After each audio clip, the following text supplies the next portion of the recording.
The most burning question when starting a new city is how the heck do I even start it? And if you're like me, when I started, it always ended up with a straight collector road, strip mall style zoning on the side, and generic grid homes behind it. It's boring and it's predictable. Hence, I have curated 5 ways you can start your American city irrespective of which interchange you have got for your city start. Let's list out the ways to start your city and then dive deeper into each one of them. First is classic development, a mix of perpendicular and parallel roads that come out from the collector, housing mostly residential buildings and a few commercials here and there. Second is organic development, a winding collector or road coming off of interchanges which further branches off to winding roads for a more natural sprawl. Third is mixed development. In these builds, you have commercial and offices and a few warehouses beside the highways, which then later transition into residential development. Fourth is scenic parkway.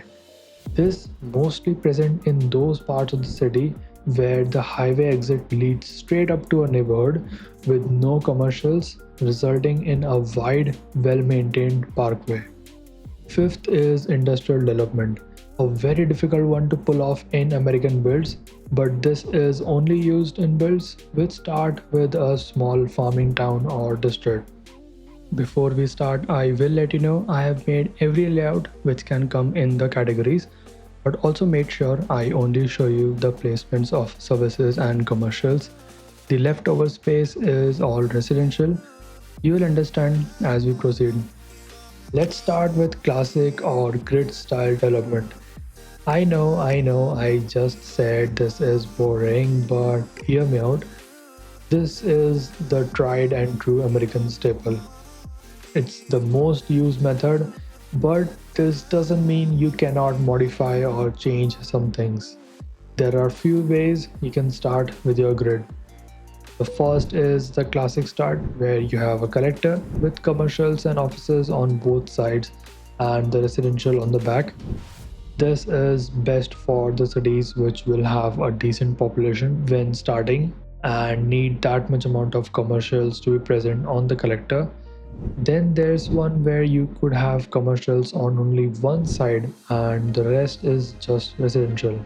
This actually suits best if you are making a small town or the district isn't too populated. So you have the less commercials on the collector and some scattered in between the residentials. Not so popular of a choice, but it brings some variation to a district or your city start. There are different layouts you can try with the start, either a pure grid start or a pure hybrid, or a mix of both.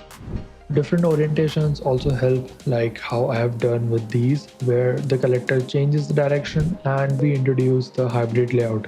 This type of start is a good basic one, and by just changing a few things, you can make it fun and unique.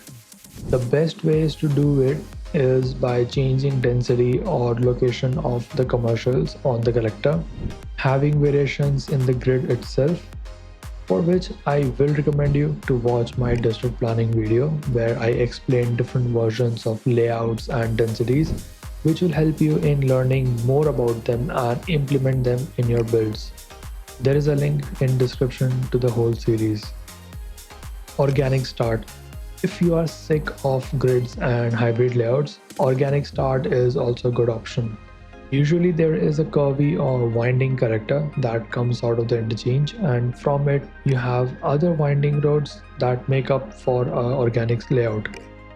Sometimes you can also see irregular grids and hybrid layout form out of this layout, and I think it definitely comes in the organic layouts.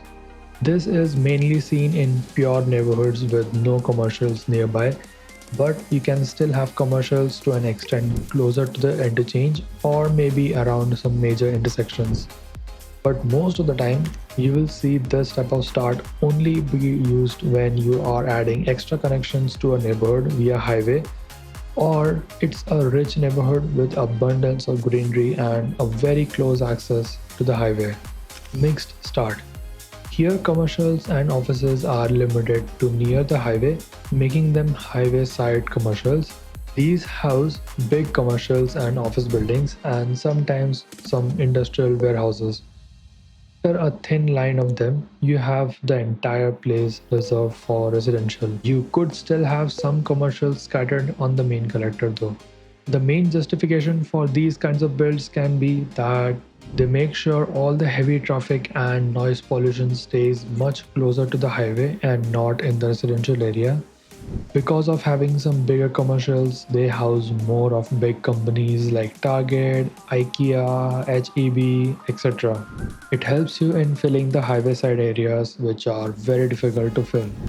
The best part about the start is that it easily blends with every type of layout start you do. Either it is grid layout or hybrid layout or organic or a mix of any of the three layouts. It works with all of them. Scenic Parkway. So, this is not something that is any different than any of the starts you have just learned about. The main difference for these is the preference for the tree-lined roads, whether it be your collector or neighborhood main road. Usually, the commercials that are present on the collector or neighborhood main road are all either restaurants or cafes, and then in some of the remaining spaces, you have your parks, and then lies the residential area in rest part of the layout. Again, this can be incorporated with any of the three starts we have looked before, whether it be related to layouts or placements of the commercials. These are mainly used in areas where the neighborhood is well maintained. So, for example, like gated communities or some rich neighborhoods. This also adds that extra bit of greenery to the start that always looks really good. This city start is also followed by some focus on creating parks, trails, and some landscape work to really make the layout shine. In short, Scenic Parkway can be considered as a form of upgrade to any of the three starts you have just learned.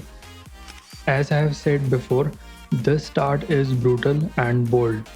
It is only possible if you are making a small farming town, or at least starting it small and then later on transitioning to a proper town or city.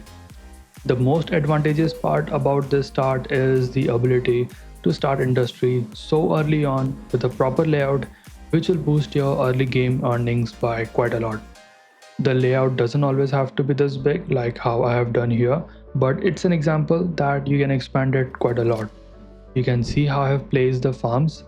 Of course, I haven't went too much into detailing them, but this gives you an idea where we have farms and how much free space you have got to place your residential and commercial. It's quite a unique start to a city, and if you didn't know how to make a farm in American city, well, here you go. Now you know how to make them. The save file of today's tutorial will be available to Patreon members along with the mod list, which you can use to open it in your PC and take a look closer how I've created all these layouts. Patreon is also a good way to support the channel like how these people are doing. I hope you enjoyed and learned about all the 5 ways to start an American city. Hopefully this guide brings some depth and variation to how you start your city or the matter of fact any new district or any neighborhood. Don't forget to drop a like, subscribe if you're new or haven't already, join my Patreon, and I'll catch you guys in the next one. As always, happy building.